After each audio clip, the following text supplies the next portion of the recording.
پہلے پتا تھا کہ ریئیکشن آنا، اور اس سے یہ جو جلانا گھرانا اور یہ کیا، اور اس کی آڑ کے اندر سارے لوگوں کے اوپر بند کر دیا اور میرے اوپر کیسز کر دیے. میں جب جیل میں ہوتا میرے اوپر کیسز کرنے شروع کر دیے کہ جی میرے کہنے پہ ہوا سب کچھ. ایک اسٹیٹمنٹ نہیں ہے 27 سال میں مجھے ایک اسٹیٹمنٹ بتایا کہ میں نے کبھی کسی کو کہا کہ آپ توڑ پھوڑ کریں. ہمیشہ میں نے کہا قانون کے بیچ میں رہے، ہر جگہ میں نے قانون کی پابندی کی ہے. جب مجھے لگا انتشار ہوا میں نے اپنی پارٹی کو پیچھے ہٹایا. جب ہماری پارٹی کراچی میں بننے لگی مجھے لوگوں نے کہا جی کہ جب تک ملیٹنٹ آپ کا ونگ نہیں ہوگا آپ ایم کیو ایم کے سامنے کھڑے نہیں ہو سکتے، کوئی آپ کی پارٹی نہیں جوائن کرے گا، کیونکہ ایم کیو ایم سے تحفظ چاہیے تھا. میں نے کہا ہم پارٹی نہیں بنائیں گے لیکن ہم نے ملیٹنٹ ونگ نہیں بنانا. ہمیشہ یہ میری 27 سال سے میری ہمیشہ یہ فلاسفی تھی کہ ہم نے پرامن اور آئین کے بیچ میں رہنا ہے. میری آج اب تک کرکٹ کے اندر دیکھ لیں، جب میں کیپٹن تھا ساری دنیا ریسپیکٹ کرتی تھی کہ عمران خان وہ ہے جو نیوٹرل امپائر لے کے آیا. یعنی وہ آدمی پہلا کیپٹن تھا کرکٹ ہسٹری میں جس نے کہا کہ ہم اگر جیتیں گے تو ایمانداری سے جیتیں گے. اس سے پہلے ذرا دور دیکھ لیں کہ جب پاکستان جیتا تھا کہتے جی امپائروں کی وجہ سے جیت گیا، چیٹنگ کر کے جیتا ہے. میرا دور دیکھ لیں آج تک کبھی جب ہمارے اپنے بھی امپائر تھے کبھی کسی نے نہیں کہا کہ پاکستان ہندوستان کو ہرایا انہوں نے کہا ہم فیئر اینڈ اسکوائر، آسٹریلیا کو ہرایا انہوں نے کہا کہ ہمیں صاف اور شفاف طریقے سے ہمارے یعنی چیٹنگ نہیں ہوئی. تو میں یہ جو کہہ رہا ہوں کہ کیسز میرے اوپر آپ ذرا سنیں کیا کیسز ہیں کہ جی میرے دہشت گردی، ایک کوئی مظاہرہ ہوتا ہے الیکشن کمیشن کے باہر، میں گھر میں بیٹھا ہوں میرے اوپر دہشت گردی کا پرچہ ہو گیا. اسی طرح میں جب جیل میں ہوں مجھے کیا پتا تھا کیا ہو رہا ہے، وہ میرے اوپر دہشت گردی کے پرچہ ہو گئے. میری یہ جو کیس ہے میرے اوپر القادر کا، یہ کیس کیا ہے؟ کیس یہ ہے کہ کیبنٹ ایک فیصلہ کرتی ہے اور وہ یہ کہتے ہیں کہ جو مجھے ذاتی فائدہ ہوا، ذاتی فائدہ کیا ہوا؟ القادر یونیورسٹی تو 7 دن پہلے شروع ہو گیا تھا کام اس پہ، وہ تو مکمل بھی پہلے ہو گئی تھی. تو مجھے کیسے اس کیبنٹ فیصلے سے فائدہ ہوا ہے اور القادر یونیورسٹی سے مجھے کیسے فائدہ ہوا ذاتی طور پہ؟ یعنی شوکت خانم 9 ارب روپیہ اکٹھا کرتا ہے ہر سال، مجھے ذاتی طور پہ کیا فائدہ ہے؟ وہ تو ٹرسٹ ہے. اور اسی طرح کبھی کسی نے یہ نہیں پوچھا کہ جو انگلینڈ کے اندر جو این سی اے کی ڈیل تھی ملک ریاض، جو 190 ملین پاؤنڈ آیا تھا یہاں ملک ریاض کا، اسی نے نہیں پوچھا کہ اس کے اندر سے 18 ارب تو اس نے دیا تھا حسن نواز کو اس کا گھر خریدنے کے لیے. 18 ارب روپے کا گھر خریدا ہے 1 ہائیڈ پارک لنڈن کے اندر. پوچھا کسی نے کہ اس کے پاس پیسہ کدھر سے آیا؟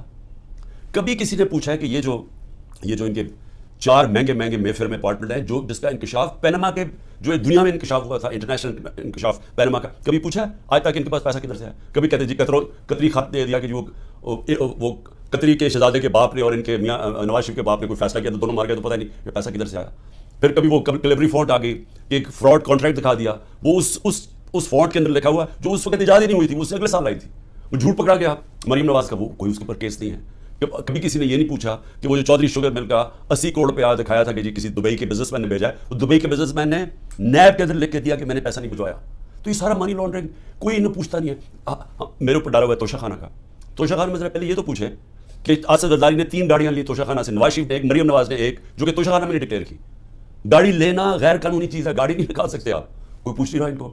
آصف زرداری کے اوپر وہ جو فیک اکاؤنٹ کیسز تھے، اربوں روپے کا پیسہ جو شروع کیا تھا طریقہ نواز شریف نے ہدایبہ پیپر مل میں کہ یہاں سے چوری کر کے پیسہ ہونڈی والی سے باہر بھیجو، ادھر سے ریمیٹنسز دکھا کے پاکستان لے آؤ، وہی پیسہ بلیک کا پیسہ وائٹ کر لو. خود ہی قانون بنایا کہ جو باہر سے ریمیٹنس ہے کوئی سوال نہیں پوچھ سکتا. وہ ہدایبہ پیپر مل کے جو کیس تھا اس کے اوپر BBC کی ڈاکیومنٹری بنی. اسحاق ڈار نے 164 کا بیان لکھوایا کہ کیسے وہ پیسے ان کے منی لانڈرنگ کر کے بھیجتا تھا. وہ قاضی فیملی جو لندن میں بیٹھی ہوئی تھی اس کا پورا بیان ہے. تو وہی طریقہ سارا ابھی تک شہباز شریف کا جو ہمارے دور میں پکڑا گیا کہ تو ہمارے دور میں ہوا تھا شہباز شریف کا جو کیس، وہی شہباز شریف کے کیسز کہ یہاں سے 8 ارب روپیہ اس کے جو منگوایا وہ فیک اکاؤنٹ سے سارے، کوئی پاپڑ والا چینی والا، زرداری کا بھی وہی تھا. تو کوئی ان کو پوچھنے والا نہیں ہے کہ یہ اوپر بیٹھے ہوئے یہ کیسز ہیں. اور عمران خان کے اوپر کیس کیا ہے کہ جی اس نے وہ القادر یونیورسٹی جو ٹرسٹ چل رہا ہے جس میں سارا پیسہ وہی کا وہی ہے، عمران خان کو کیا فائدہ ہے؟ یہ کیس بنایا. ابھی میری بہن کے اوپر کیس بنایا، یہ میں پھر سے بتا چکا ہوں. کہتے جی 6 ارب روپے کی زمین خریدی جب عمران خان پرائم منسٹر تھا، وہ چیک سے زمین خرید وہ پیسے دیے ہیں. وہ 6 کروڑ کی زمین تھی، 45 لاکھ روپے اس کے اوپر ٹیکس دیا ہوا ہے، وہ سارے چیکس ہیں. اور کب خریدی؟ جب عمران خان پرائم منسٹر نہیں تھا، جب حمزہ شریف چیف منسٹر تھا اور جب یہ شہباز شریف پرائم منسٹر تھا، یہ تب زمین سارا چیکس کے اوپر ہے. اس طرح کے کیسز بنائے ہوئے ہیں. اب کیسز نئے بنتے جا رہے ہیں کہ جی جس نے بھی کوئی کچھ کیا وہ کہتے ہیں جی کہ عمران خان کا بھی نام ڈال دو تو ہر روز کوئی نیا کیس آ جاتا ہے.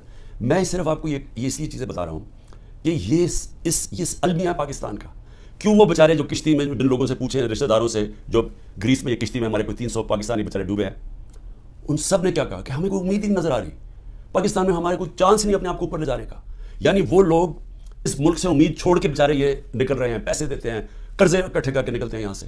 یہ وہ لوگ ہیں کیونکہ یہاں جو طاقتور ہے وہ جو مرضی کر لیں اس کو یہاں کا پاکستان کا انصاف کا نظام نہیں پکڑتا. اور یہ ہمارے سامنے بیٹھے سارے دن دناتے ہوئے 30 سال سے جو ایک دوسرے کو چور کہہ رہے تھے آج سارے اوپر بیٹھے ہوئے ہیں. کوئی ان کے اوپر کیسز نہیں ہے، ختم ہو رہے ہیں ان کے کیسز.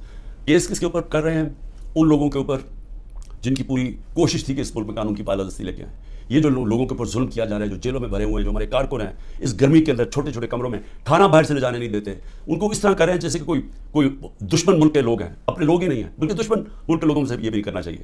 تو یہ سارا کچھ ثابت یہ کرتا ہے پاکستان میں کہ جب تک ہم اس ملک کے اندر اپنا انصاف کا نظام نہیں ٹھیک کرتے, جب تک طاقتور اسی طرح ظلم کرتا رہے گا کمزور پہ, اسی طرح ہمارے غریب لوگ یہاں سے ملک سے کوشش کریں گے یہ کشتیوں میں باہر جانا, کیونکہ یہاں روزگار ملنا نہیں ہے. جب تک ہم انصاف کا نظام نہیں ٹھیک کرتے, یہاں سرمایہ کاری نہیں ہونے لگی, سرمایہ کاری نہیں ہوگی, نوکریاں نہیں ملیں گی, اور نوکریاں جب نہیں ملیں گی تو یہی حالات ہوں گے, غربت بڑھتی جائے گی, بے روزگاری بڑھتی جائے گی, جو بڑھ رہی ہے پاکستان میں. اور جو طاقتور ہے وہ اپنا پیسہ باہر رکھے گا. یہ ساروں کا, یہ جو میں نے نام آپ کو بتائے ہیں بڑے بڑے خاندانوں کے, سب کا پیسہ باہر پڑا ہے.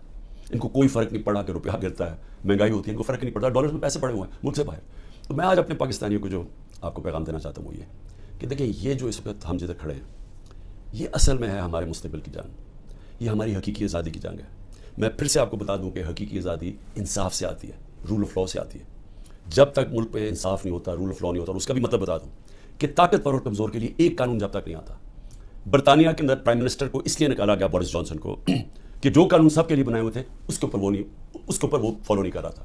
اور وہ صرف اس نے ایک گیٹ ٹوگیدر کی تھی, چوری نہیں کی تھی, صرف گیٹ ٹوگیدر کی تھی کہ سوشل ڈسٹینسنگ کی کورونا کے دور میں, اور اس نے اس کے اوپر عمل نہیں کیا. اس کے اوپر پرائم منسٹر نکلا. ہمارا یہاں دیکھ لیں کہ اوپر ابھی ایک ٹیپ, جو آڈیو ٹیپ آئی ہے, اس میں کیا شہباز شریف کہہ رہا ہے کہ مریم کے داماد کے لیے اس کی ہاؤسنگ سوسائٹی ہے, تو گریڈ اسٹیشن لازمی ہوتا ہے, جو ہاؤسنگ سوسائٹی بنائے وہی گریڈ اسٹیشن بناتا ہے. اور وہ کہہ رہا ہے کہ مریم کہہ رہی ہے کہ وہ سرکاری طور پہ بنے, یعنی 70 کروڑ روپے کا عوام کو نقصان پہنچا رہی ہے ٹیکس کے پیسے پہ, تاکہ داماد کا 70 کروڑ روپیہ بچ جائے. یہ اس کے کانورسیشن میں کہہ رہا ہے, اور وہ اس کا پرنسپل سیکرٹری کہہ رہا ہے فکر نہ کریں جی ہم کر دیں گے.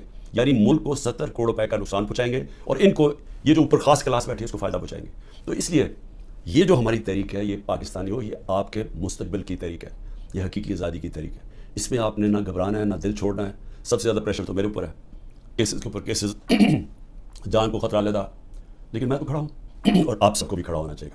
آپ سب کو یہ سمجھنا چاہیے کہ یہ اگر ہم اس وقت اپنی جد و جہد سے پیچھے ہٹے تو یہ ہمارے بچے ہمیں کبھی معاف نہیں کریں گے.